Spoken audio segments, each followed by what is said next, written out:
let's go ahead and get seated. Let's start with our program. Karen, if we have anybody else on the hallway, would you please send them this way? And for the ones who are getting the drinks, especially if it's an adult drink, can I have one too? Good evening. It is an honor for me to be here presenting, welcoming you today.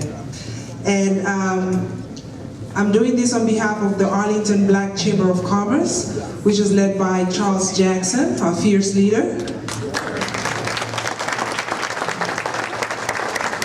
And the Texas Rangers, Rob Madwick.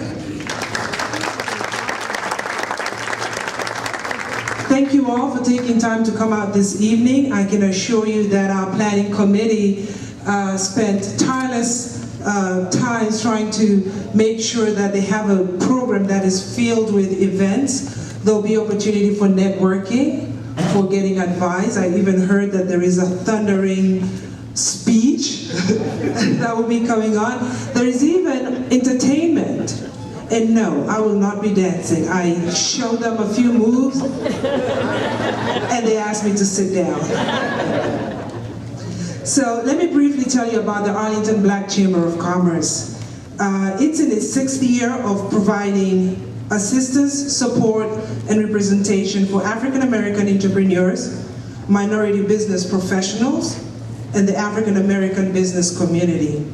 The members range from entrepreneurs, business owners, public officials, and business executives, and pretty much dedicated, hardworking citizens.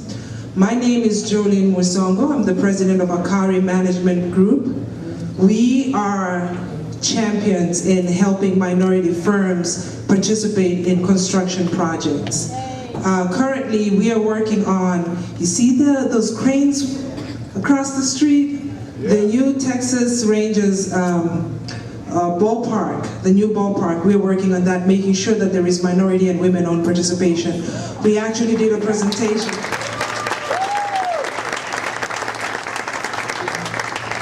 We actually did a presentation this afternoon with Rob to the City Council, and the goal for MWBE is 25%, and we are at 32%.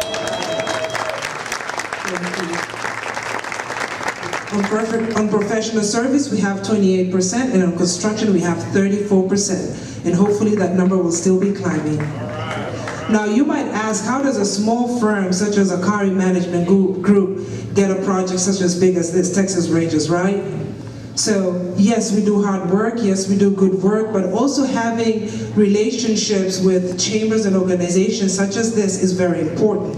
When I need contacts for a potential client, I call Charles Jackson. When I need to get an owner's attention, I call Charles Jackson. When I need a reference letter, I call Charles Jackson, because most of you know the man can write. Like, he will give me a reference letter and I'll look at it and be like, that's me? Thank you. But unfortunately, even when I don't need to be checked, when I miss something, Charles Jackson calls me and tells me, Jolene, you should have done this here, and you still have time, do it right. So that's the kind of support and advice that we get from a chamber like this. So if you're not a chamber member, please see Tarvia Bill somewhere here. She's somewhere here. Here I am. There you go. So at this point of time, I'd like to say that you all look beautiful, and thank you so much for taking time this evening to come here and be with us. Happy Juneteenth to you all, and I'd like to invite our MC for the evening, the Vice President, Brandon Demings. Thank you.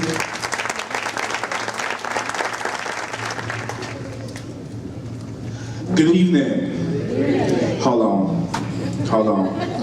Anybody that know me know that ministry side come in. When I say good evening, I need some participation, amen? So we're going to say this one more time. Good evening. Good evening. See, this is what I'm talking about. I need people to talk back to me, amen? That's what I like. Again, my name is Brandon Demings. I am your MC for this evening. It is such a pleasure to stand in front of each and every one of you. As they stated, I am the new appointed Vice President under Mr. Charles Jackson in the Arlington Black Chamber. I have been here 5 years strong. My job is to make sure that we are doing everything in our power to be everything you need and more. However, my job is to make sure that you do your part so we can do ours. Amen? Tonight we're going to have a great time because I'm in control. And that's what I like to be. So before we get started, can y'all please help me give a warm welcome to Miss Rachel Renee Hornbuckle, Miss Arlington 2018.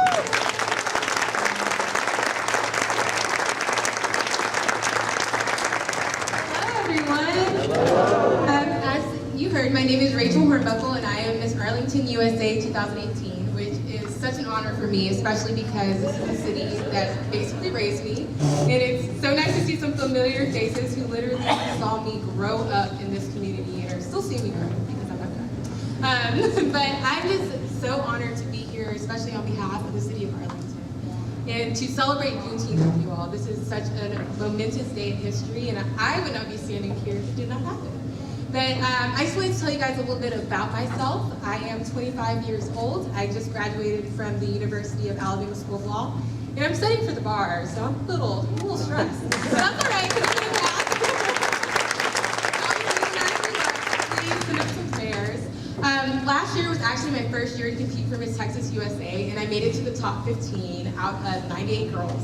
And that's a really big deal for a first-time pageant girl because I kind of just came out of nowhere. I am traditionally an athlete, which means I'm pretty competitive. So I was going into this with the mindset that, oh, I'm winning. I'm going to bring the crown home. I made it to the top 15, but I did not win last year, so that means I have to win this year. So next time you see me, hopefully I'll have a crown on my head, and I'll be, walking down the street like, oh, I'm Miss Texas. But it really is just such an honor to be able to represent not just a city, but a community of people, and just to see how many entrepreneurs are out here and how many business people, and to see that you've invested in yourself makes me feel good about investing in myself and in my dream, because a lot of people don't do it. They're not taking that leap of faith. And what I've done is taken a leap of faith, and that's what you guys have done. And I cannot wait to build more relationships so that all these faces are familiar to me. This year I am looking for sponsorships, so if you guys would like to get your business promoted or like to get your services promoted, that's what I'm here for. I'm here to help you, and you guys can help me too. So it's definitely a mutual relationship, and I'm so excited to be here. And we're gonna win this thing, because this is about all of us. It's not just about me. It is about the city of Arlington. It is about our community, and I'm just so blessed to be able to represent it. Thank you guys so much.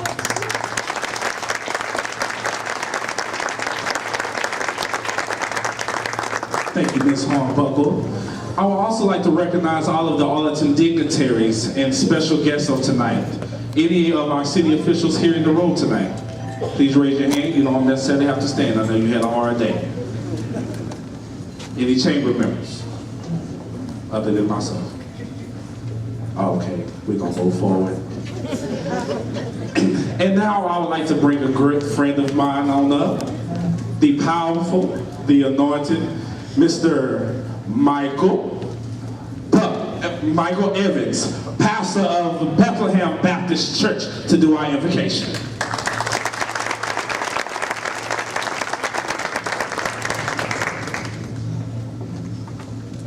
Let us pray together. God of our weary years, God of our silent tears, Thou who hast brought us thus far on the way, Thou who hast by Thy might led us into the light, keep us forever in the path we pray. It is before You, dear God, to whom we present ourselves with humility and thanksgiving, the God of our forebears, those who were the victims of chattel slavery, oppression, tyranny, and utter degradation. Tonight, we gather to celebrate and to commemorate the day of our emancipation, our freedom from the hands of our oppressors. Oh God, we come here tonight to celebrate that great day, June 19th, 1865, when former slave men and women were told on the shores of Galveston, Texas, that freedom had come. Now, Lord, here we are, 153 years later, And we must admit that Major General Gordon Granger did not tell us the whole story. He didn't tell us that our freedoms would not come easy. He did not tell us that our freedoms would come with a great price. He did not tell us that our freedoms would call for us to work harder and to be smarter. He didn't tell us that. He didn't tell us that 150 years later, that our sons and daughters would outpopulate other people groups in our country's criminal justice system. He didn't tell us that. He didn't tell us, Lord, that 153 years later, that the unemployment rate of our people would be higher than any other. He didn't tell us that. He did not tell us that our people's infant mortality rate would be that of some third world countries. He did not tell us that. So Lord, as we gather here tonight, remind us that we have not yet arrived. Shake us out of that catatonic state of apathy that causes us to lose hope and not vote. Arouse in us a passion that will encourage us to band together in order to save this nation that is at odds with itself. Make us to hear the words of that great psalmist James Weldon Johnson. Use his words tonight to remind us that stony the road we trod, bitter is still the chastening rod, felt in the days when hope unborn had died.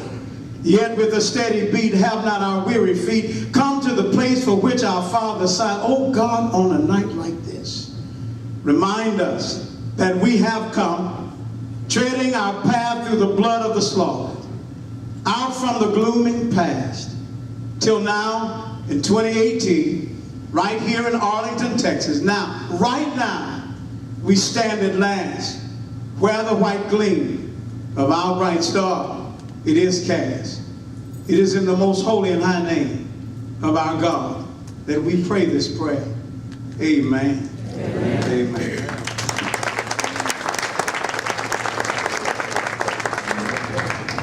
Listen, after a prayer like that, you can't do nothing but say, it's now time to eat.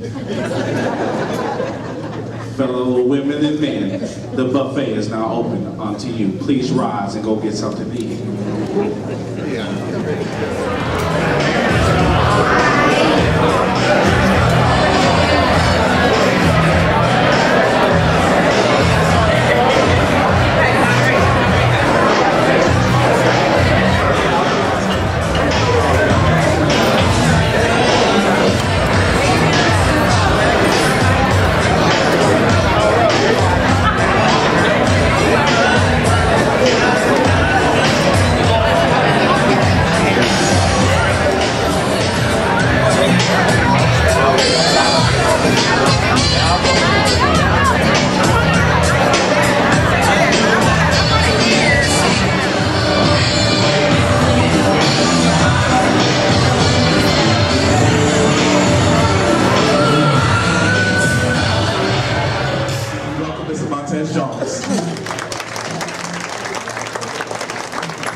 Good evening. As you continue to eat and get your dessert, make sure you get some dessert. Katrina picked that especially for you all and her. So make sure you get some of the delicious dessert. How did you enjoy your dinner? Okay. Good. So now that everyone is full, I'm first up, so you won't go to sleep on me. I'm Montez Jones. I own Tez Jones Training Solutions, and I'm an executive director with the John Maxwell team. So I'm a speaker, teacher, trainer, and coach. And when they asked me to do a poem, I started searching through poems to see which one would fit this event. And as I went through, I chose Don't Quit because in joining the Arlington Black Chamber of Commerce, Mr. Jackson puts on his flyers, we take all hustlers, small business owners, and entrepreneurs. Now, if you notice those four, there's a different mindset for each level that you go to. So the mindset is not to quit. So in remembrance and when we think of Juneteenth, even though the slaves were told that they were free, their mindset didn't change just because they were told they were free. So it's kind of has a dual meaning to this. And this was written by John Greenleaf Whitner, who was an abolitionist. So it says, don't quit.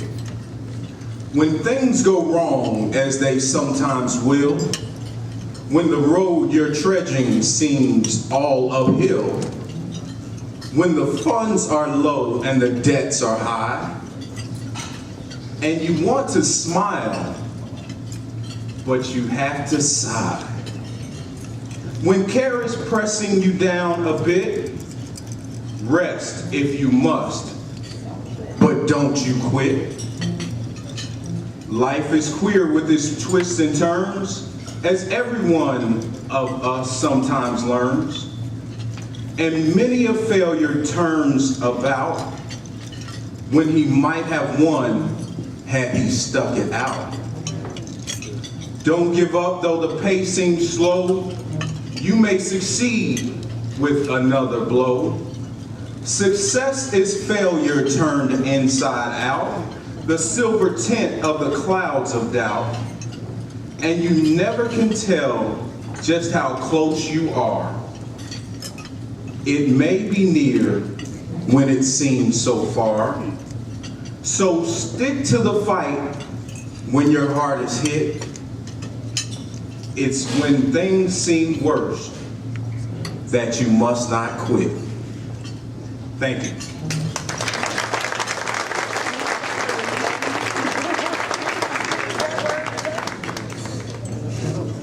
Thank you, Mr. Montez Jones. We greatly appreciate it. Can y'all give him a round of applause one more time, please? He's been such an asset to our board since he became a part in this our committee. So we thank you for all of your services here tonight. And now I would like for y'all to help me welcome King's Return. Can y'all help me welcome them to this stage right now? Thank you.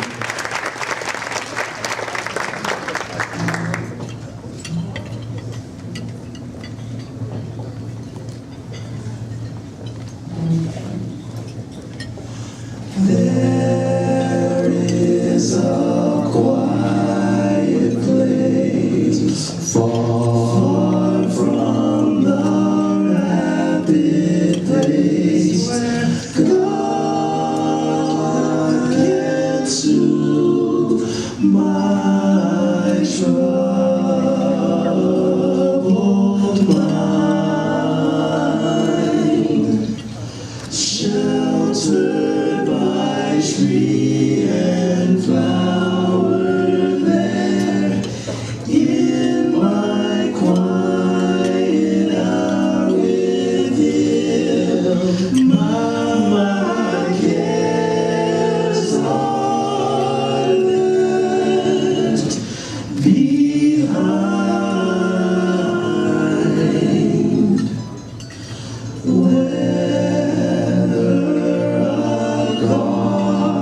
Small or on a mountain tall, you strength and courage there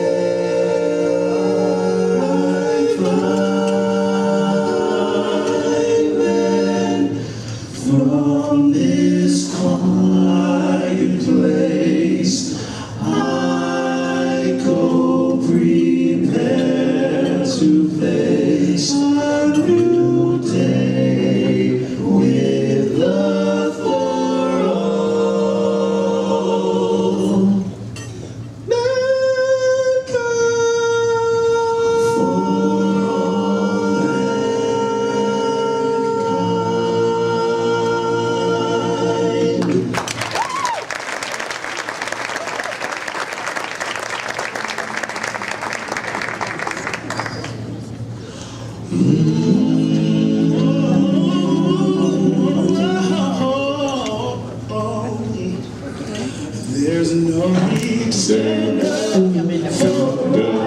unless you're gonna stand up against the wrong. Tell me how you gonna ever stop being weak unless you make your mind up to be strong. You got to do right, oh, in the line, 'cause it won't be long. Oh, don't you wanna love him bad? Don't you wanna love him more? Can't you hear the Savior knocking? He's knocking at your door. You better make a haste to meet your maker before you have to meet with the undertaker. He can take you right now if you are willing. Don't you know the Bible is fulfilled? You got to do right, oh, in the line, 'cause it won't be long. Oh, don't you wanna love him bad? Don't you wanna love him more? Can't you hear the Savior knocking? He's knocking at your door. You better make a haste to meet your maker before you have to meet with the undertaker. He can take you right now if you are willing. Don't you know the Bible is fulfilled? You got to do right, oh, in the line. You got to do right, oh, in the line. You got to do right, oh, in the line.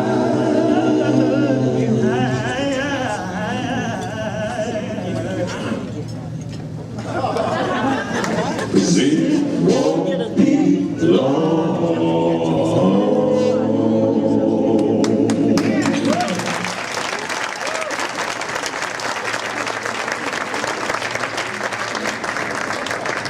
Applause, please.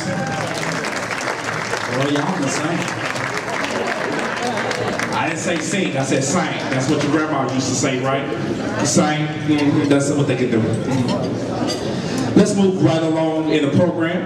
And now I would like to welcome somebody special to each and every one of us, our president of the Arlington Black Chamber, Mr. Charles Jackson. Can y'all please give him a round of applause as he comes to the podium. Mr. Charles Jackson.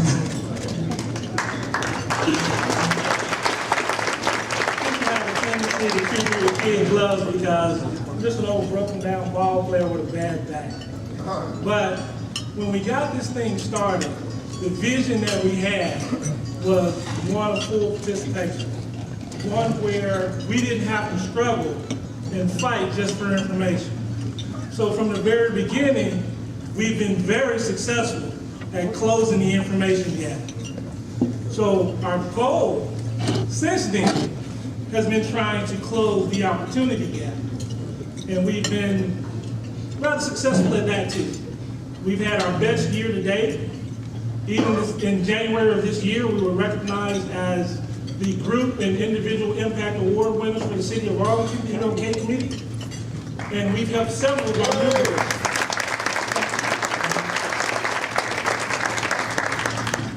We've helped several of our members get major contracts. And we have helped or hosted more than 2,000 Black businesses. Because we're not doing exactly what other chambers are doing, we're not a cookie cutter organization. There's not a lot of edutainment here. We're about business. We're about making sure you get the information in a timely fashion, and then we try as best we can to create more referrals than leads. We want to make sure we hand you off to someone. We want to make sure that we help you with the information that you need help with. And I love all the compliments that I get, but it helps having an undergrad degree in English literature. We can write.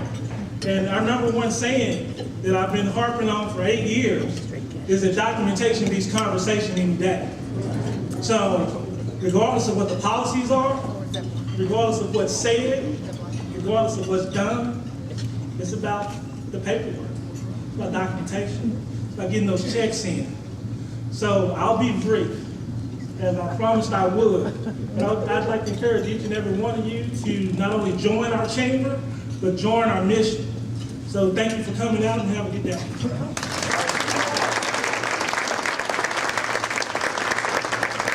Thank you, Mr. Jackson.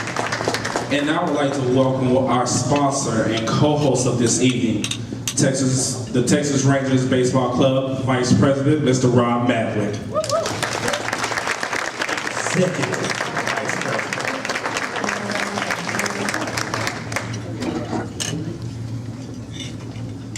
Brandon, thank you so much. The title is not important to me. I like to tell people that my most important job here at the ballpark is to make sure the peanut shells get cleaned up before the next game. It's that attention to detail that I think is so important when you work in our business. On behalf of the Texas Rangers organization, I'd like to welcome everyone to Globe Life Park. Thank you all for being here. It's an honor for us for the second year in a row, working through the Arlington Black Chamber of Commerce, Charles and his leadership team, Zeb, Trina, Nina, the whole crew, to host this Juneteenth celebration. Charles mentioned broken down old ball players. Last year, unfortunately, I had to miss this event. I was having surgery on my right knee. I'm glad to be here tonight, although I have to admit Friday I'm going in for cataract surgery in my right eye. So I don't know what it is about the month of June, but it gets me every year. But I'm doing great. We're honored to have you here tonight and to participate in this great event.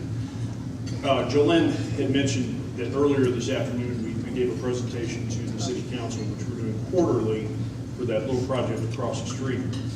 And Jolene and Katrina with Akari have been phenomenal partners for us, and not only for us, but they have connected so many people in the community, in the chamber, in the other organizations, brought people together and provided opportunities. And we had a number of businesses that have benefited from these opportunities, including Tarvis, who is here with us tonight, our cleaning lady. It was just, I think it was a little overwhelming even for council, as Jolene introduced each of the companies that have benefited from their participation in the project to this point, with more to come, as Charles has talked about. So that was really exciting. You could see the council members and their engagement as each person stepped up and just said, thank you to the city of Arlington for making minority participation important in this city. We've set a goal. Our objective is to exceed that goal and to have events like this to bring people together. But I do want to thank publicly Jolene and Katrina for their work, because they are the ones that are out there working with the chambers and working with groups like this to make it happen. So a round of applause.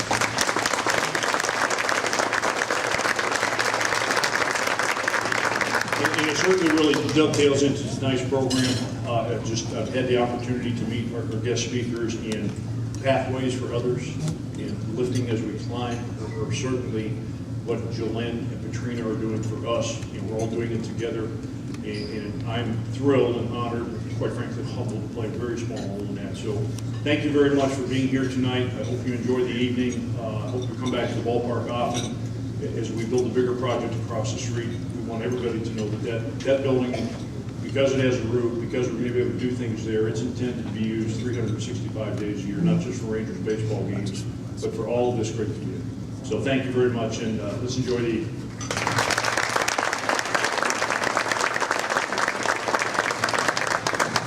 Thank you, Rob. I greatly appreciate you and your sponsorship here today, and then allowing us to be here. Now bring back up King's Return. Right. Can you give him another round of applause?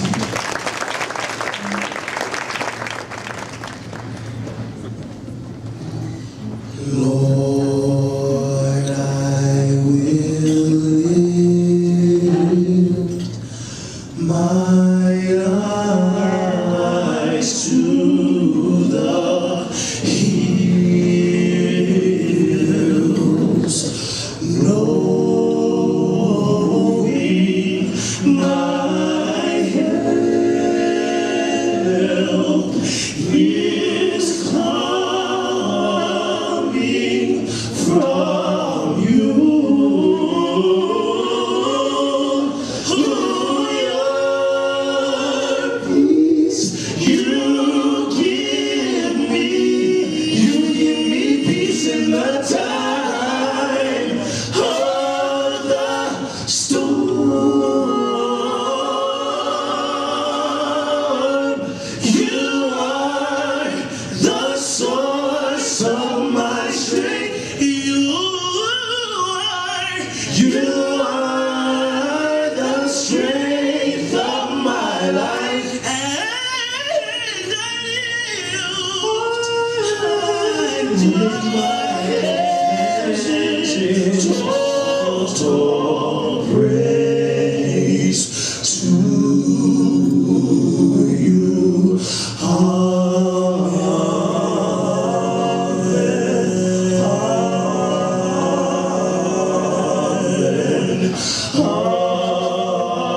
make my voice out loud, so that's what we're going to go with, amen? So now I'd like to bring back to the stage Mr. Montez Jones as he recognizes our sponsors of this evening.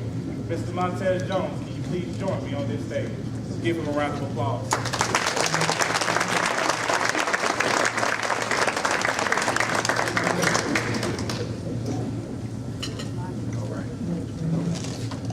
This one's not working? Yes, can you hear me? Okay, great. Don't turn me down. You're okay. All right, so we would like to recognize our sponsors for this evening because without our sponsors, this event would not have happened. And you've already met Mr. Madrid with the Texas Rangers Baseball Club, so let's give them a hand once again. So, as I read the names, if you could, just wave at us so we'll know who you are and what table you're sitting at. All right, Akari Management Group. Let's give them a hand.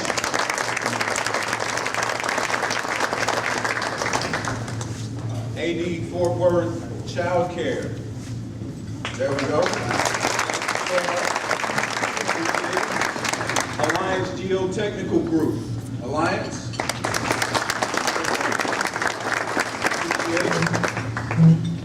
Austin Commercial.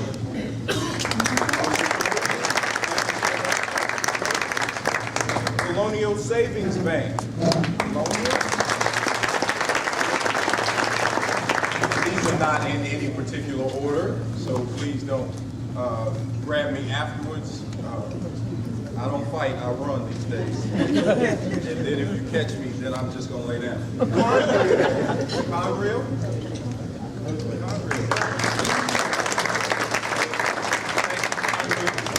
Brissett Enterprises. In a few minutes. JPS Health Network. JPS. Ms. Katrina Roden. Ms. Katrina.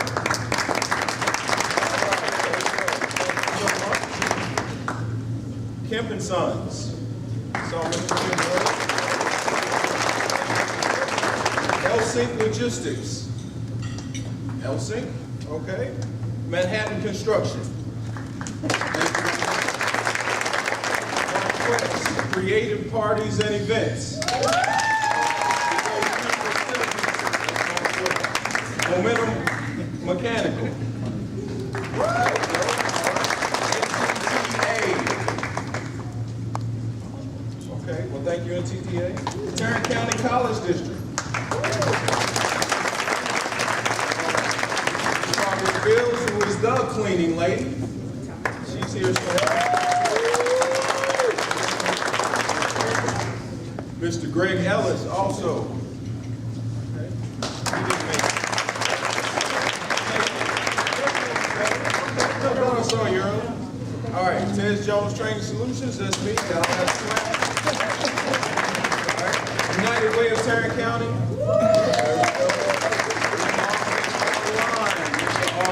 We saw the hat.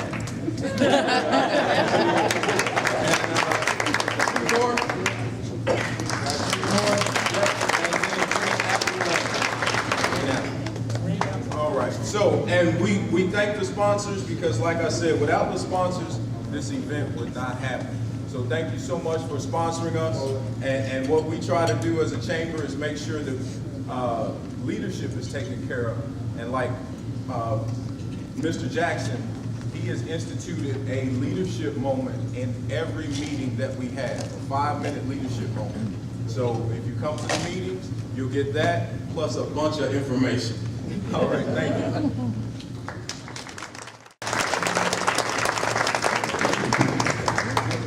I think we're back on. All right. Thank you, Montez. We greatly appreciate you. And I would like to bring to this stage a special person in our lives, someone that's also a community leader, someone that also helped us on the planning committee, our very own Mrs. Bridget Davis. Can you help me welcome her to the stage right now, please?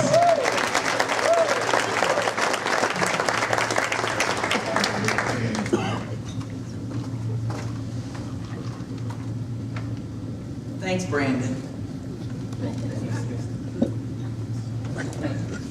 Good evening. I rose to introduce my friend, Mr. Anthony Grissett. Mr. Anthony Grissett is a native of Jacksonville, Florida. Mr. Anthony Grissett is a graduate of the University of Florida and Florida A&M in the field of accounting. Mr. Anthony Grissett made a commitment to himself at age 16 when his mother was laid off her job after 30 years in food service, and the commitment was to own his own restaurants. Mr. Anthony Grissett accepted into the McDonald's training program for 3 years and was offered his first restaurant in 1992 in Duncanville, Texas. After working hard in one restaurant for 10 years, Mr. Anthony Grissett now owns 10 McDonald's restaurants.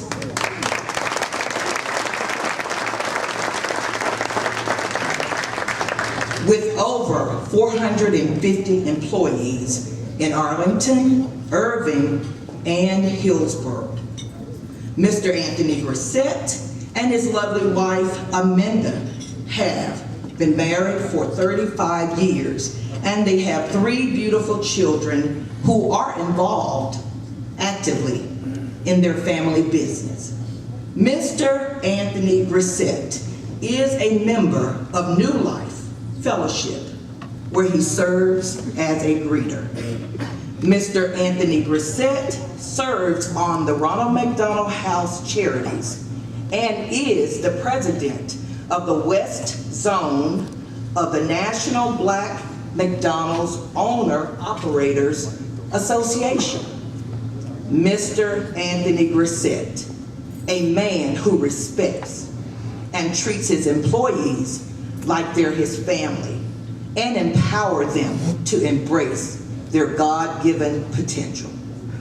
Mr. Anthony Grissett, an outstanding servant leader in the community of Arlington. Ladies and gentlemen, the city of Arlington is a greater place to live because of the impact of Grissett Enterprises. Mr. Anthony Grissett, an entrepreneur who truly believes in giving back to the community that he serves. Mr. Anthony Grissett, a devoted husband to Arminda, a loving father to his 3 beautiful children and grandbaby, Ayla, a servant leader, a workaholic, a member of Omega Psi Phi Fraternity Incorporated, a great friend, but most of all, he is a man of God, a man who truly loves God. Mr. Grissett is blessed and highly favored by God. Please help me welcome to the stage Mr. Anthony Grissett.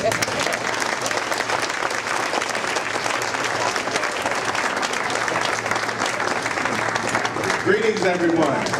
So now that Ms. Davis has given what I was going to share with you guys, I can just sit here and ask the Kingsmen if I could join the group. Because Mama always said I could sing. I always wanted to sing. Greetings, everyone. It's a pleasure to be here amongst successful business people. I was asked to talk about creating pathways. And so in order to do that, I have to share a couple of what I call Viola-isms. Viola was my mother, and she worked for 30 years cleaning folks' homes and working as a cook. And she worked hard enough to become the food service manager of Edward Waters College in Jacksonville, Florida, a historically black college where I'm from. and food service company took over. They had a lot of controls that they needed her to implement to make more money. And she had some difficulty trying to understand how to do that. So at the age of 12, I stepped in and I tried to help make sure that she could continue to support the family. And learned a lot about business and learned a lot about success through tragedy. Because when she was laid off, as the youngest at home, as of a single parent, it was very mind-blowing to see the person that you love, who've cared for and created opportunities for others, to just have a mental breakdown. And that's basically what happened. And from that was the opportunity for me, because I recognized that I didn't want to work for someone so they could tap me on the shoulder and tell me my time was up. And I noticed that at 55, that's the magic number that occurs. And I didn't get that until I owned my own business and I looked at what insurance premiums cost, and I understand why people tap folks on the shoulder. But I also understand the value of mature professionals who care about their business and who do an outstanding job making businesses successful. So the vowelisms are very simple. And it was the way I was raised. And that is, recognize that you are just as good, if not better, than any living being. That was vowelism number one. Number two, trust in God, because He creates every opportunity that there is. Vowelism number three, dream big dreams. Write it down, get an education, go make it happen, because mama ain't got no money. So I went on to school, got my education from the University of Florida and Florida A&M University. Went to work at Arco Oil and Gas, and started my career in accounting. And I had a fun job that was responsible for eliminating about 300 jobs. This new system, everybody loved me. I got to work with this wonderful lady who was my mentor, who is now my office manager at Grissett Enterprises.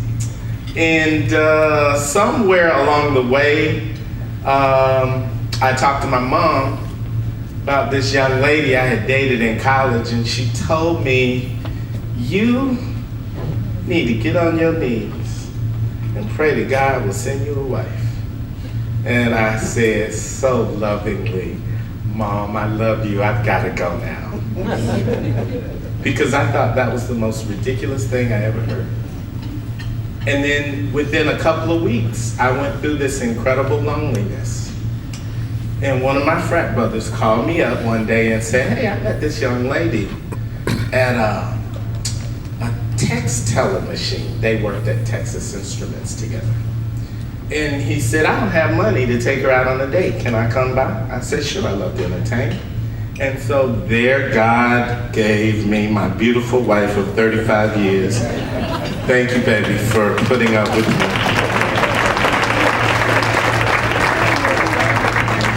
And you know, God really does do amazing things, because my wife has the most amazing man as a father. And he's been able to be that role model and father figure for me in my life. And it's just amazing. And God blessed me with 3 wonderful children. And He blessed me with this vision that I would own my own business. And so people ask me, how did you do that? And I'm gonna tell you, I don't know how. Because when I look back now at raising 3 children, working in corporate America, while I worked 25 hours for free, learning McDonald's, taking care of children, taking care of a mom with Alzheimer's, and on and on and on. And through the glory of God, I stand here in front of you today telling you that I'm excited because I have the opportunity to create opportunities for people. And that is the most amazing feeling, to be able to have people like Monica Jones walk through my restaurant over 20 years ago, because one of my fraternity brothers who lived in Chicago said, I've got this young lady that's moving to Dallas and she needs a job. And she's like this and she's like that. And he told everything there was to tell about you. But I tell you, that lady has been an amazing person in my organization. She's done just about every job. She's done it very well. And I give the glory to God for being able to see in people things that they don't often see in themselves. And I push them. That's right, children, you better listen, because I push you because I know who you are and what you're capable of. And I do that with everyone in my company. And I know that a lot of people talk about McDonald's. We're always the jokes about dead-end jobs. Our people get to deal oftentimes with people who are rude and disrespectful because they're having a bad day. And you know what? We teach them how to smile. We teach them how to take care of a customer. And we teach them how to give great service. Because at the end of the day, we are here to do something while we're here. And what my mother taught me was, whatever I am, if I'm a trash man, be the best trash man there is. So every day when I go to my restaurants, I pick up trash, I clean tables, I do whatever I have to do to make sure that the people who work for me know and understand that it is their responsibility to be the very best that we can do. And you know, the thing that I love about what I do is just going through that circle of life. I recall very vividly going to my youngest son's junior high school doing parent night, meet the teacher night, whatever it was.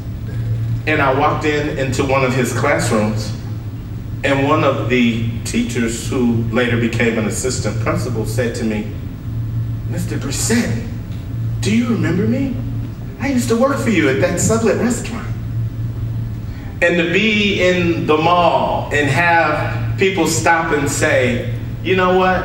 I worked at McDonald's and you taught me how to really be successful in what I do today. And it doesn't matter whether they're nurses or lawyers or professionals in the business of McDonald's.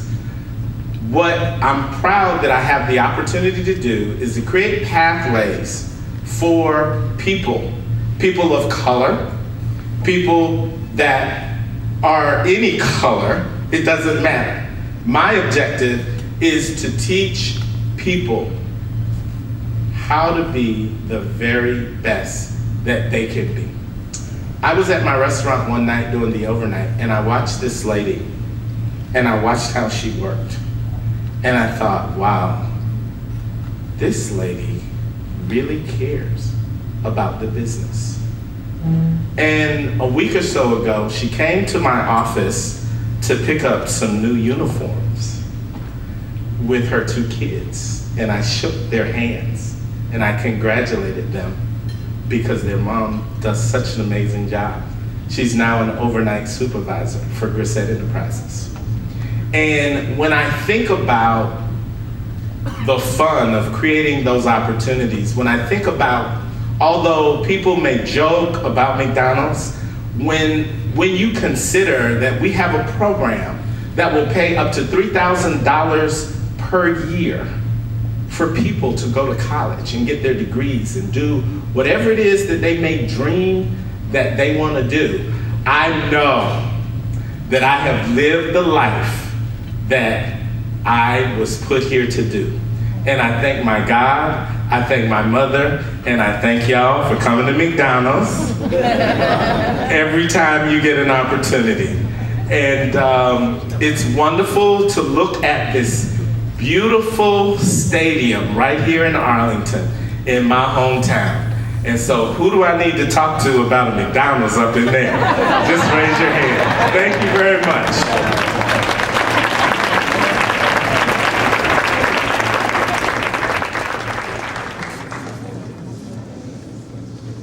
Thank you, Mr. Grisette. Let's move forward. So now we're getting ready to bring up our keynote speaker of tonight. Having served in several leadership positions during her 25-year career with Southwest Airlines, she's known for what it takes to inspire people to perform because they want to, not because they have to. With experience in operations, sales, marketing, human resources, plus overseeing SWA corporate universities, Rita has a real-world perspective on what it takes to start, grow, sustain a profitable and well-run organization. She has worked with organizations in areas of organizational development, executive coaching, leadership development, change management, and building high-performance teams. Rita is the co-founder, 3 successful organizations, and an author of the book, Destination Profits, Creating People, Profit, Opportunities in Your Organization. She has served as the chair for ASTD, now known as ATD, Association for Talent Development, and an advisor and committee in various industries, including telecom, education, government, and so on. She has traveled for more than 35 countries, delivering keynote workshops and executive sessions for organizations wanting to develop their people, their next leaders. Past clients, including Eli Lilly, Royal Bank of Scotland, and Spectra Energy. As the founder of Up to Something LLC, Rita creates opportunities for entrepreneurs to connect with resources needed to develop, grow, and expand their businesses. Ladies and gentlemen, our keynote speaker, Miss Rita Bailey.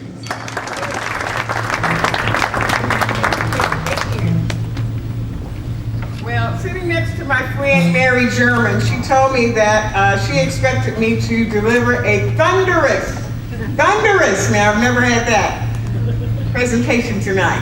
So I'd like for you all to help me get a little thunder and help digest some of that food. We're going to just kind of do it. Come on, everybody. Look here, energy flowing. Yes, I know you need that. It's not Tuesday.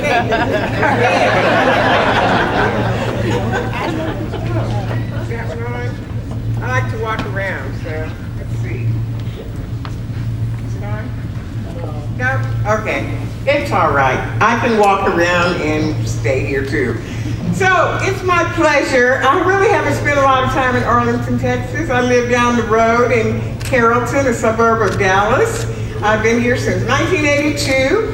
Started out in Flower Mound, moved to Louisville, then moved to Carrollton, and somehow missed Arlington in between all that. But wow, I am really impressed with what I see going on here. Y'all got it going on here, so you should be very, very proud.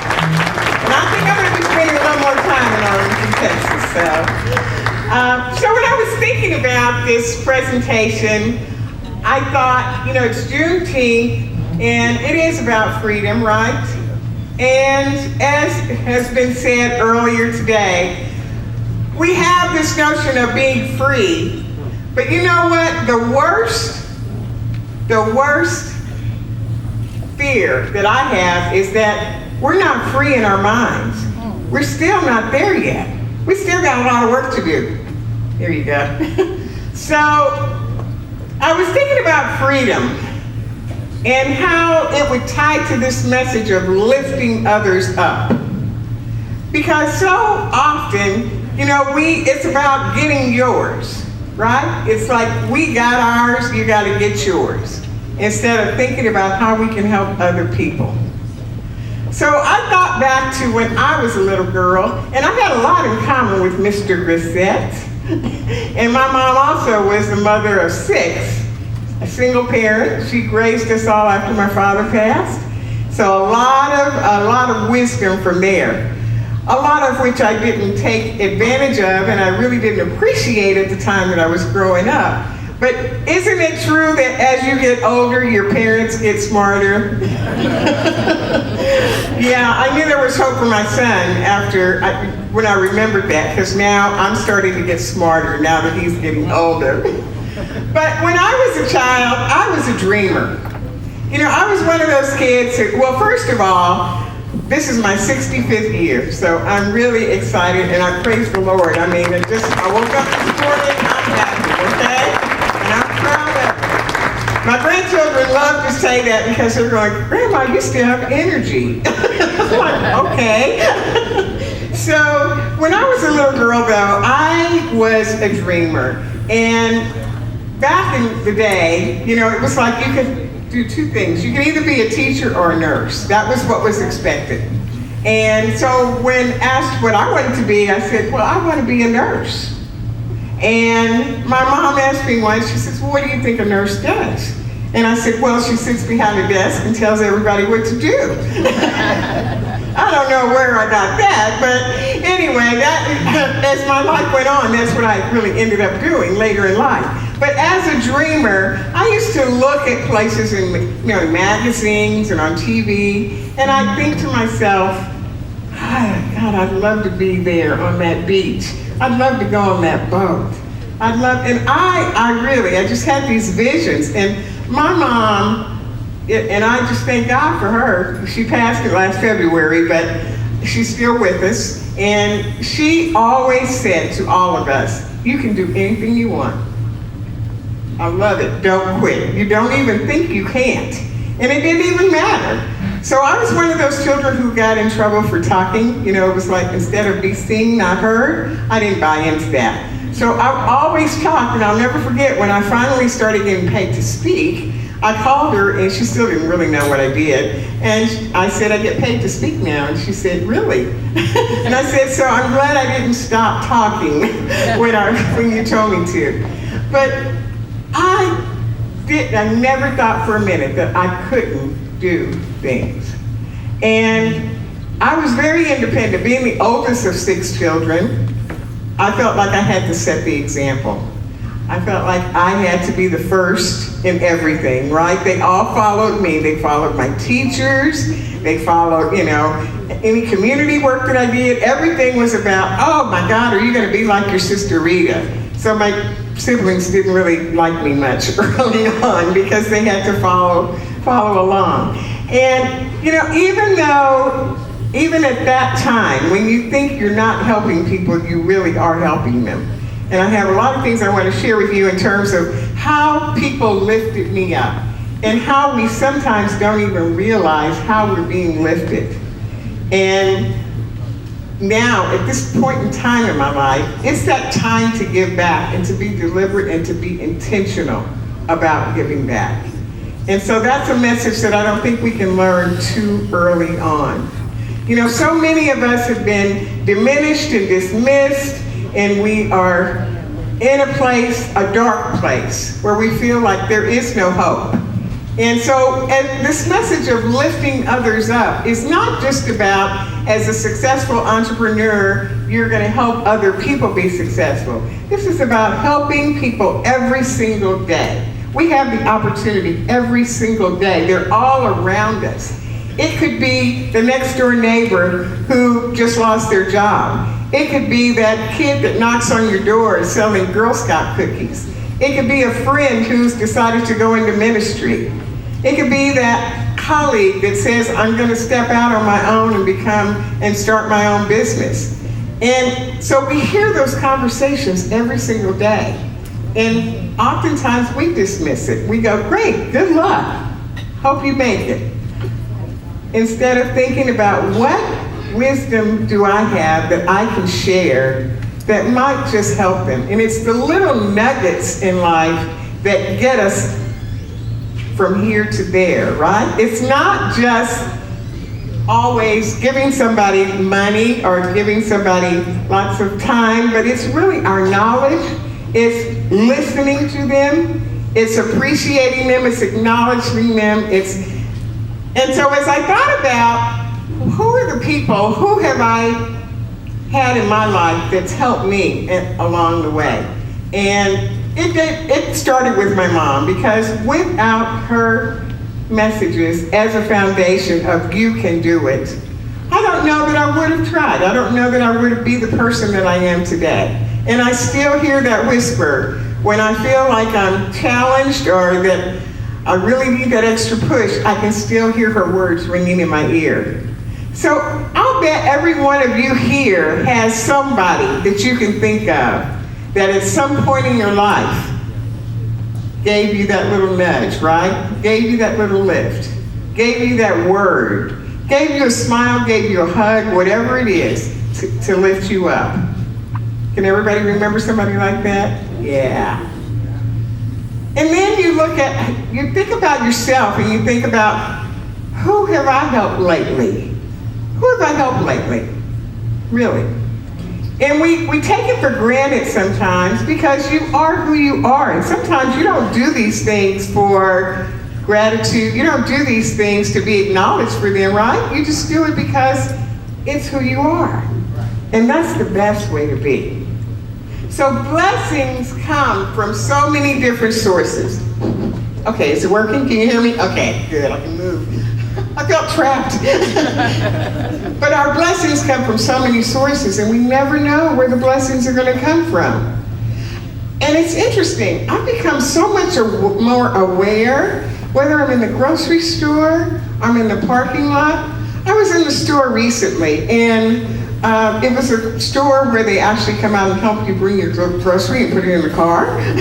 And what was it? Was it Whole Foods? I can't remember. But anyway, so the young lady that helped me to my car, she just started talking to me. She unloaded my grocery, put them in the trunk, and she just started telling me about her family. Out of the clear blue, just started talking to me. And I could just tell that she was so excited about what was going on with her family and her life. And I was in a hurry, but something just said, stop. Just stop. Stop and listen. Stop and pay attention. And I did, and I acknowledged her. And you gain words of wisdom from everybody. And she said something to me that was a word that really helped me that day, because it helped me to slow down. Because she talked about some health issues that her family members were having and how they had all joined together and they stopped and they were helping out. And I just thought to myself, slow down. What are you missing because you're in a hurry? So that was one of the things. And so blessings come from so many different places. So I think about this notion of lifting others up. And first I asked myself, well, why is that important? Why is it important to be deliberate about that? And what came to me is it's important because no one gets there alone. They may think they do, but they don't. The most successful people will tell you that there were other people who helped them get there. For those of you who have your own businesses or you're in a company where you've had the opportunities, did somebody help you? Raise your hand if somebody helped you along the way. Absolutely. So after, my mother was the main one, but as I look back on my life and I think about who are the other people in my life that helped me along? And there were people that I went to school with. There were those people who helped you out of tough times, right? They lifted you up and gave you encouragement when you needed it, when you didn't think you were going to make it through, when you didn't think you were going to pass that test. And then when I went into my jobs, I had managers, I had supervisors, I had peers, I had people who helped me along the way. They were always there for me. I'll never forget when I got the job at Southwest. I was in El Paso, Texas. Who's been to El Paso, Texas? All right. And I was working for the Convention and Visitors Bureau, Mary, of all things. So, and I heard about this company called Southwest Airlines. They were coming to El Paso. They were only in Dallas, Houston, San Antonio at the time. And I thought, wow, that would be so cool to work for an airline, right? That would help me to fulfill the dream of travel that I wanted.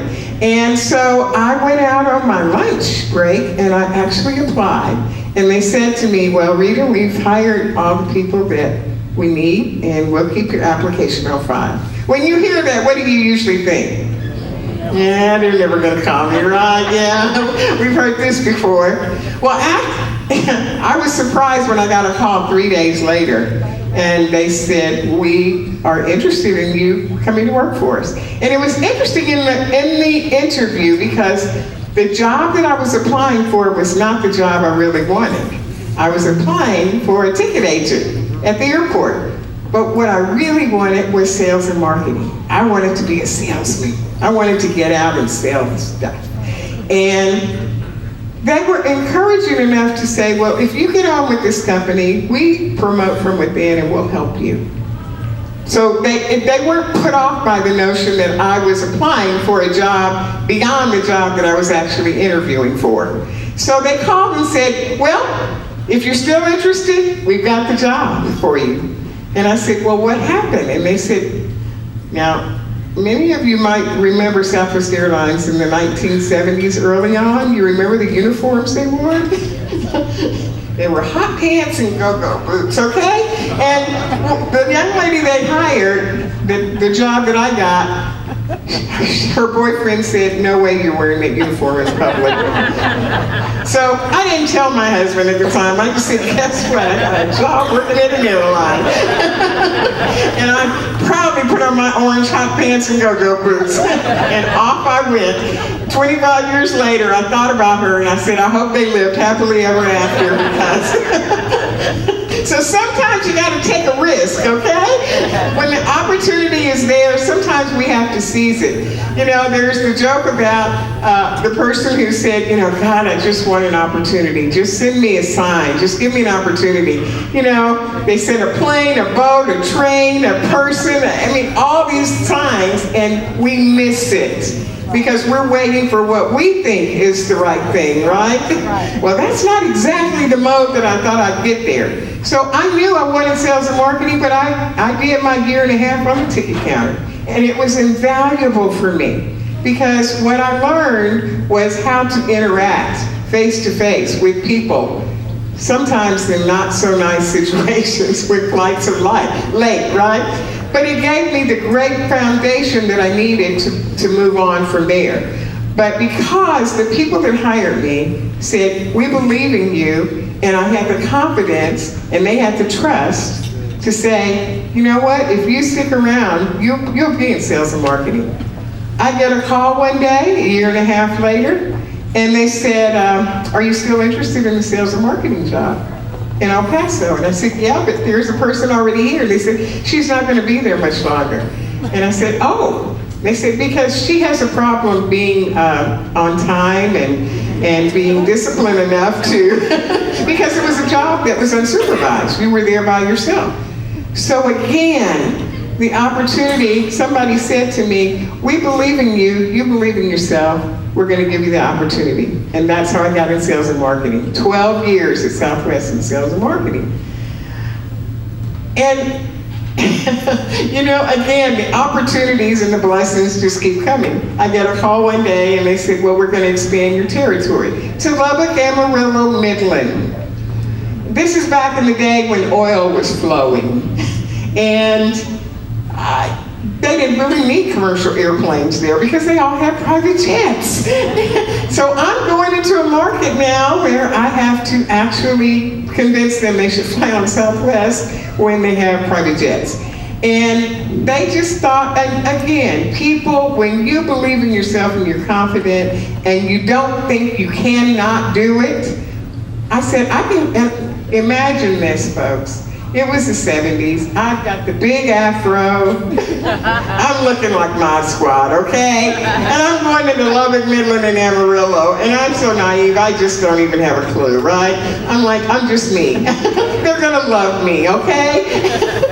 And so I walked in with that attitude, and that's exactly what happened. They would write me a check for hundreds of thousands of dollars of tickets that they didn't even really need because they just thought it was cute. It's like, you're just so cute, let me write you a check. I'm like, oh God, I wish my name were on that check.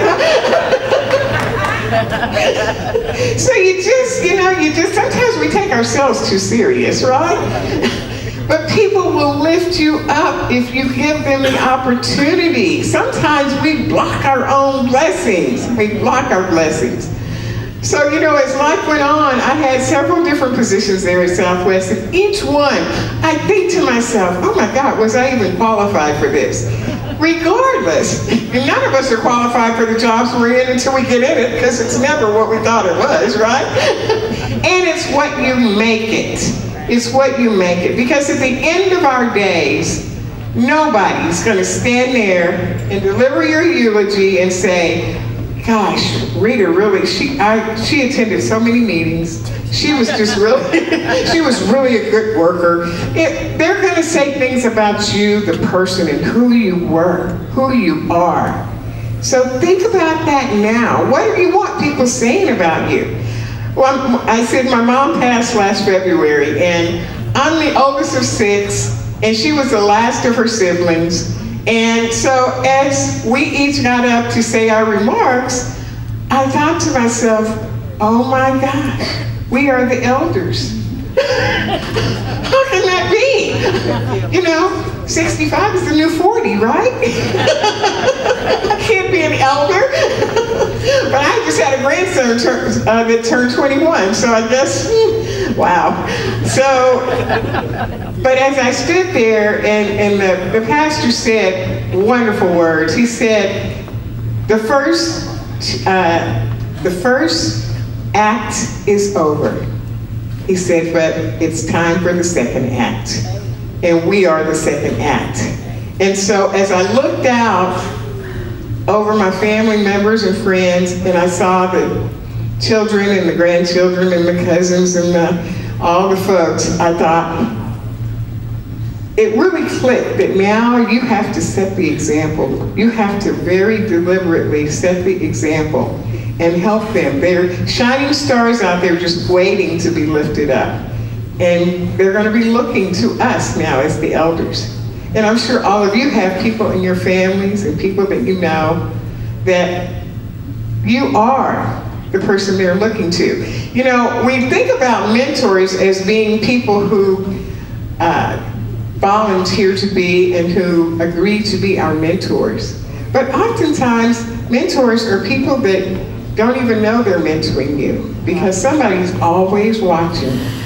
So you are either lifting or depressing people right now based on your actions, your attitude, your spirit every day. So we have to be conscious of the fact that we are lifting people up and have the opportunity every single day because they're watching us. Some of the mentors, the best mentors I had, were people who taught me the hardest lessons. They were showing me examples of people of a way that I did not want to be. And so I learned just as much from them as I did from the people who were setting the good examples. So everything you do, everything you say, every act, every behavior is impacting somebody in your life right now. And so think about that as you reflect and you go back and think, who am I lifting up? So why is it important again? Because I was reading something by Brian Tracy, and he said, successful people always look for other people they can help. And unsuccessful people are always looking at what's in it for me. Do we know some of those people? There's always, well, yeah, I'll volunteer, I'll help out, I'll do this if. There's always the if. So what, are you one of those people who think in terms of scarcity or abundance? Because if you hear language like, well, you know, I would help out, but I mean, when it comes to tithing, right? I would tithe, but you know, I gotta pay the light bill. Well, that's probably why you can't pay the light bill, okay? So we, you know, we've got to keep it in perspective here and understand why this is important to lift others up. Because at the end of your days, what else matters? What else really matters? Right now, and many of you may be in this situation, I'm in the process of downsizing. Because we spend half our life accumulating stuff that we spend the other half of our life trying to get rid of, right?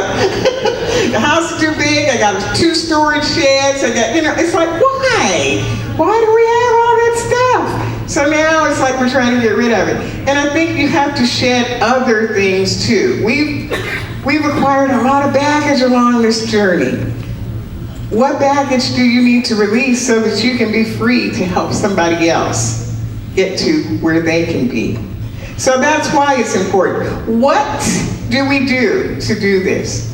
And there's some things that I think you have to consider. First, let go of the ego. Because just because we are successful, just because we think we're wise, does not mean we're right. Okay? So we've got to be really mindful of the fact that just because we've made it doesn't mean that we have the right to tell somebody else. Because how often has somebody said, God, can you help me do this? And your opinion is, well, you shouldn't be doing that anyway. So we won't help them because they don't fit our definition of success. And as parents, we're really bad about that. Because we want our children to be what we thought they should be, what we've invested in them to be. So we have to be mindful. Now, I'm not just saying let them do anything they want, let anybody, you know, you still have an opinion and you have thoughts, but we can't force our notion of success on others. So I hope that this has helped you to just think about how we can reflect on our lives now and determine who's around us that needs our help. Who's around us that won't ask for it, but they need it? Who's around us where we see an opportunity for somebody that they don't see for themselves? I had many people in my life that said, we see what you can't even see in yourself. Who can you see now? So in closing, I'd like to just say, be the shining star in somebody's darkness right now. Because there's somebody out there, somebody around that really needs you. And if we just stop long enough, slow down, breathe, and pay attention, it will illuminate and show itself. So thank you all. Go out and lift somebody up. Have a great rest of the evening.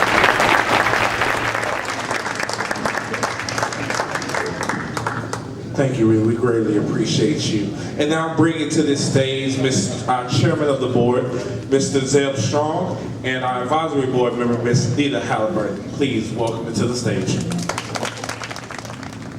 Good evening. It sure is a wonderful group here. I love to see all of the people who have come out. Charles and I have been working with this program and this vision for many years now, and it's so good to see it come to fruition. I work at Tarrant County College. And some of you are probably trying to figure out, what does Tarrant County College have to do with businesses? Because most of you represent businesses that you have started or that you work with. Well, in our own way, we are a business. But if you didn't have Tarrant County College to help educate you, what kind of business do you think you would have? All right. Think about that. Before I go any further, I'm just going to just say a few things, but I would like to recognize my colleagues from Tarrant County College. Hi, over here at Tarrant County College District. And then one of our Board of Trustees, Reverend Dr. Evans. He gave the invocation earlier. Thank you for coming tonight. I think that we all know why we are here, the celebration of the Juneteenth. How many of you know what Juneteenth, and I know you know what it is now, but how many of you knew what Juneteenth was before you read anywhere on the program what Juneteenth was about? Most, okay, how many of you did not know? Anybody here who is not from Texas? Who, okay, had you ever heard of Juneteenth? No. Okay. I think I was a child before I first knew what Juneteenth was all about. I could never figure it out.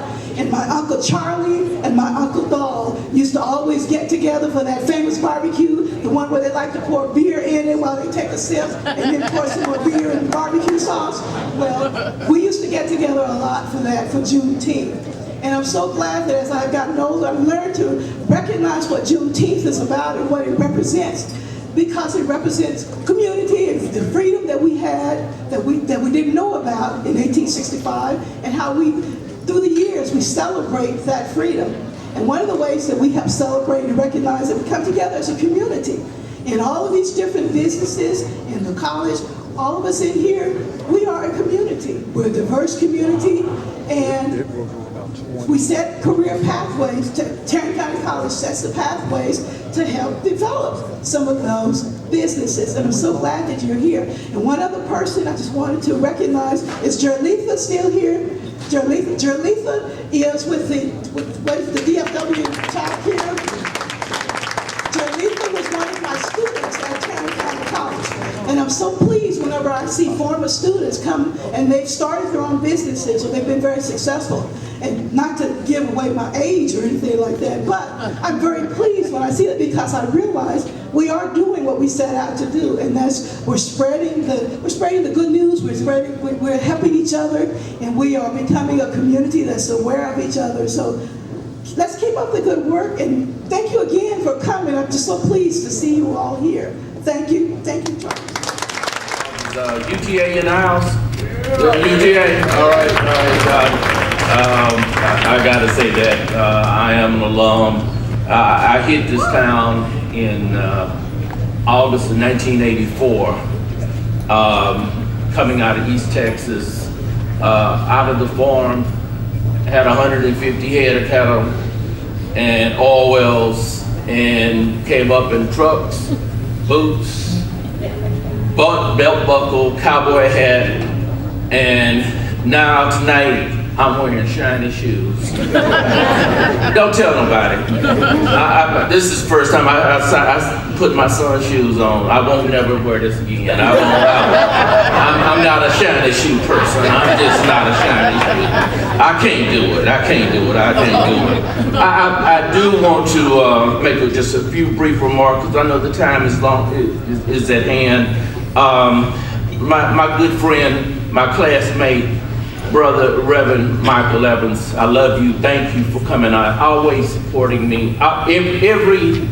From class to now and into eternity. Thank you.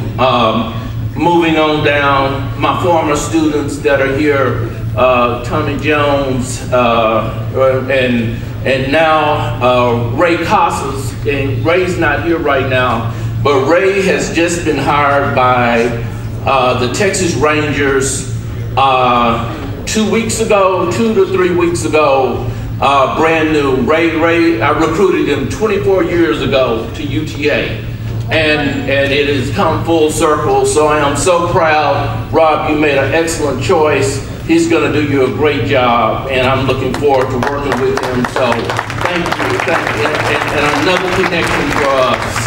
Again, you know, I want to say thank you to my friends from the West, Jim Austin and Al Piper, for coming over and being with us, and Andre McEwen, thank you for coming over and being with us and sharing with us.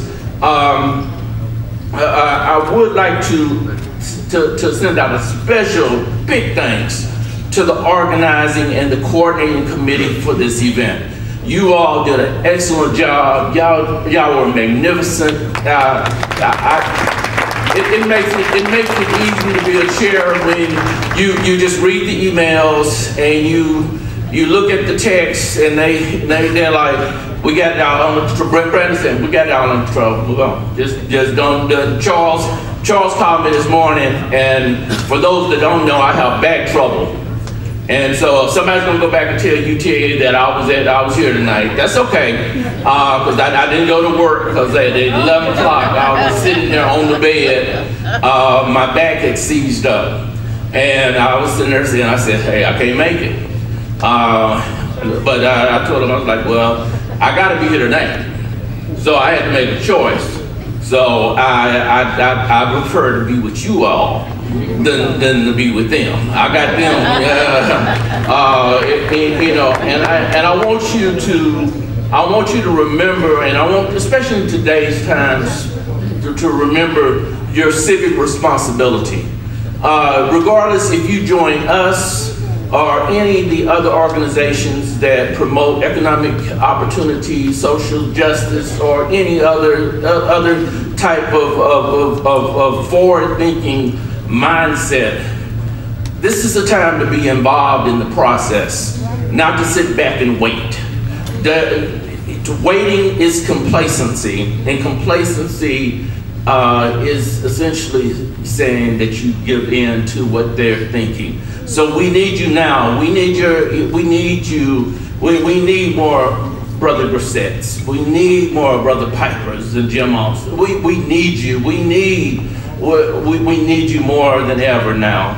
And one of the reasons, let me, and I'll segue real quick and I'll be quick. Because when I'm talking to students on campus, they don't know. They're like, there's an Arlington Black Chamber? It's like, yeah. Well, and they've eaten at the Grissettes, McDonald's. They don't know about what's going on at the stadium. They don't know what's going on at Texas Live. They don't know, they don't know how to put the pieces of the puzzle together. So I'm sitting and talking with Black, Hispanic, white, I'm sitting and talking to students, telling them how to put this puzzle together. So you don't have to, if you don't want to get in the grind, if you want to be an entrepreneur, how to do it. And then I'm able to pick up the phone and say, hey, call Mr. Al Piper, call Jim Austin, call Tommy Jones. They will show you how. You know, I pick on Tommy because Tommy's one of my first students I ever recruited. And Tommy came to me this year and said, hey, I want to help y'all raise some money. I was like, well, you know, that's not the first time, the Black Alumni Chapter at UTA. And then he said, I think I want to help y'all raise something like $30,000. I was like, oh, you got my attention now, son. What you want me to do? So the next thing I know, on January 26th, I'm at the House of Blues at the door, taking up money, and people are saying, Tommy told me to give you this check for $250, and so I'm sitting there going like, okay, I'll take it. And Tommy's upstairs, and he said he's going for a good scholarship cause. So thank you, brother, and thank you for continuing as we strive to reach that $100,000 endowment fund for our Black students at UTA, and we're almost there. And remember, never take yourself too serious. Never take yourself too serious. You know, I used to always tease people, and you know, I say sometimes some people need to get a little brand in their diet because they a little too serious. Everybody is expendable. But never give up on anyone. I never give up on students or anyone because you never know where that jewel will be found. In closing, and Charles knows my proclivity for Dr. King and the letter from a Birmingham jail. So in the interrelatedness that we all find ourselves in, we are all caught in the inescapable network of mutual, we're all caught in a single garment of destiny tied. We're all caught in hell, I'll read it. We're all caught in an inescapable network of mutuality, caught in a single garment of destiny. Whatever affects one affects us all. And that just means, you know, whatever's happening in South Texas, it's affecting us here. Whatever's happening in DC, it's affecting us here. So don't just think, just because it's not us, we're all caught in this thing together. I love you all. I love my committee. I love you all. Thank you. I thank you, Charles, for this fabulous journey we've been on. And for those that don't know, this will be 30 years I was one of the charter members of the first Black Chamber. And boy, that's a long time. I'm gonna walk off stage. Thank you.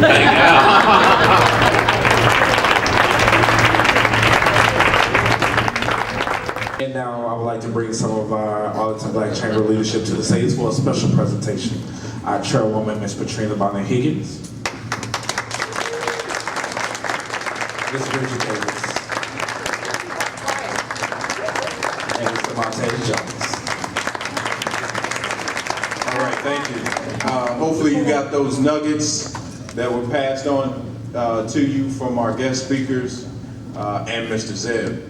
So right now we'd like to give a few presentations to our guest speakers and Miss Arlington, who gave us the welcome from Arlington, from the city of Arlington. Now, I will tell you this, all these gifts came from the International Folk Art Festival that was here in Arlington. If you missed it, you missed a great thing. So these gifts came from there, and we'd like to present them to our guest speakers. And they came from Nigeria and Kenya. Missed that one. Sorry about that. All right, so Miss Arlington, if you could, please.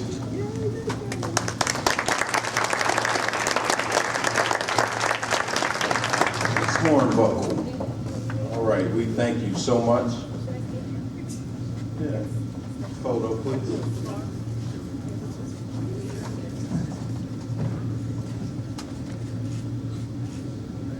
Mr. Grissett, if you could join us, please. Now, well, I tell you, Cooper Street's hotcakes and sausage. That's where I'm at. So this is for you. So we don't want you to beat your employees, but beat the drum. All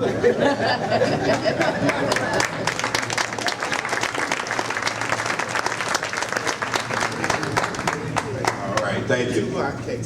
Yes, sir. And then, of course, Mrs. Bailey, if you could join us, please.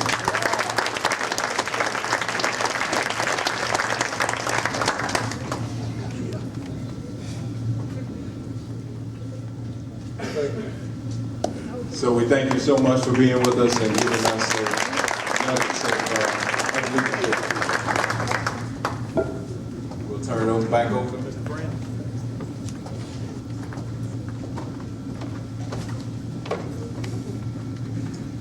Thank you all. And now we have a quick and brief word from our own, the founder and CEO of Tavia Bill, the cleaning lady, Miss Tavia Bills.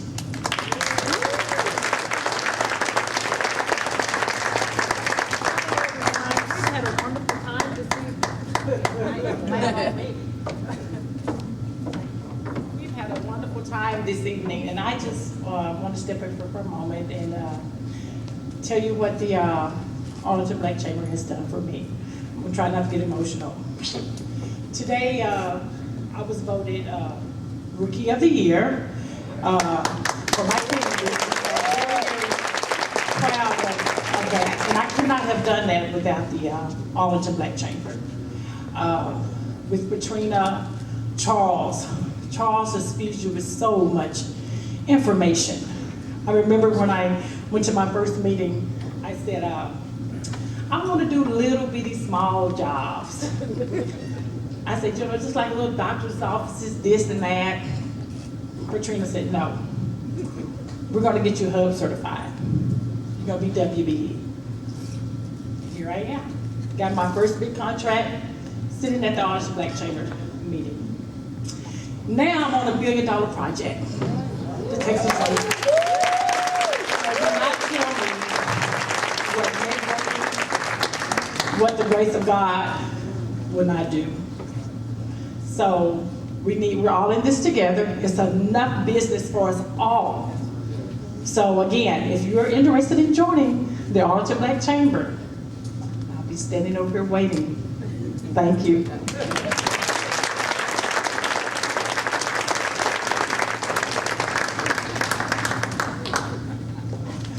And now is the special time of the evening for me and every one of our meetings. Anybody that attended the Arlington Black Chamber know that it's never about the executive team. I sit on several boards and it's never about me. Zeb Strong brought up the alumni chapter. I'm the vice president of the alumni chapter. And I love working with students. We actually have students here tonight. Mr. Cope Elliott and Ms. Jessica Woods, can you please raise your hand? Those are young leaders on the campus of UTA, and we honor them tonight, and we thank them for being here because we want them to see other leaders like yourselves. Because those are the future of your companies. Those are the future CEOs that we are trying to pour into tonight and forevermore. So we're getting ready to open up for the mixer because again, it's about you all, and I want you all to have time to talk to amongst each other. You've been listening to us all night. We're done talking. And so I also want to give a special acknowledgement. We have the general manager of Canes in the building, Mr. Samaj. Where are you, sir? He's right there in that corner. Mr. Samaj is waving his hand because he wants to gift everybody that comes to him and start talking a meal on him. He just needs for you to come introduce yourself. Please don't miss the opportunity because it's other black leaders like yourself that open up doors for other businesses like you. Ladies and gentlemen, please rise up out your seats and start networking amongst each other. Our next meeting will be July 19th, and before you leave this building, make sure your business cards are left at the door. God bless you.